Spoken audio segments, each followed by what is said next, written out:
Hello friend, please एक like कर दीजिए और पूरा वीडियो देखिए।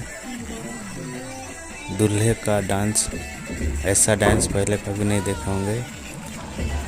ये गांव का देहात का डांस है और दूल्हे साहब भी बहुत ज़ोरदार डांस कर रहे हैं और दूल्हे का बहन भाभी सब मिलकर डांस कर रहा है। लोग बहुत अच्छा लग रहा है और पूरा वीडियो देखिएगा,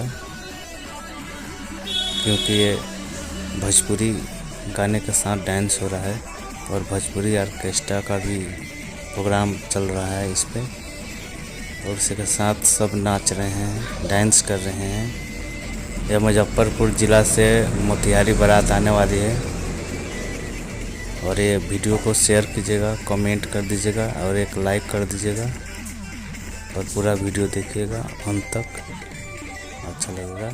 बाय दोस्तों, लाइक कर दीजिएगा।